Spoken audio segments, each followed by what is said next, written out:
The Canadian music industry is made up somewhere in the 16 to 18% range of our owned local repertoire. At why we exist and why we're not just a branch distribution office of Universal United States.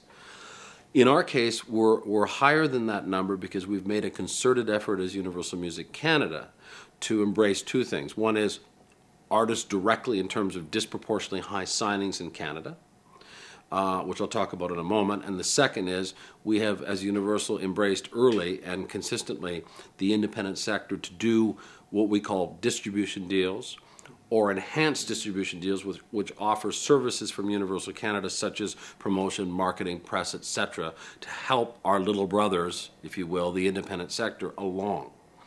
We've gone so far as to actually invest in 4 very significant independent labels in Canada where Universal Canada has a minority but a strong ownership position in those companies. And it's been wonderful, given the size of our country, that we can actually be an owner of an indie as a multinational major, and the community tends to respect that because we're embracing authentically the independent sector and not trying to dominate it. We're trying to nurture it as a philosophy and as a strategy rather than sort of universalize it, if you will. So we are, in fact, leaving lots of oxygen in the room with respect to nurturing our independence, some in an ownership position, some just in a straight distribution position. But having said that, it's one of the reasons our market share is nearing 40% here in Canada.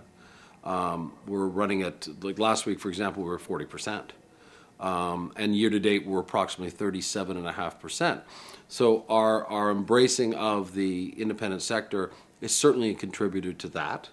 But we don't live and die by that sword. I mean, the reason we do the independent involvement as Universal Canada is very clear.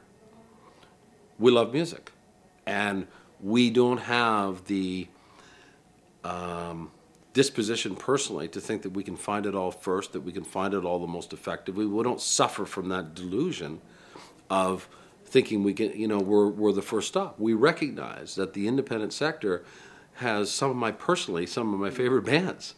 And to be able to help them along, it's not about pride of ownership, because there is ownership in helping independents and independent bands. A great label we have called Last Gang, a local label, has a band called Metric that I've fallen in love with. As far as I'm concerned, when I get up in the morning, Metric may as well be on Universal, because we conduct ourselves as a company, and because we're sort of enjoined to that band and that label, we just conduct ourselves like they're with us. And it's evident, we're 2 gold records on our way to platinum, and there's great success. And of course, the independent label, the band themselves, are the main contributors to that success. But it's very parenting, it's very rewarding for us to be able to be a parent to that process, whether it's a direct signed artist, a direct licensed artist, or an artist through the independent sector. So it's a big part of Universal Music Canada's thought process and a big part of our culture and a big part of our pride.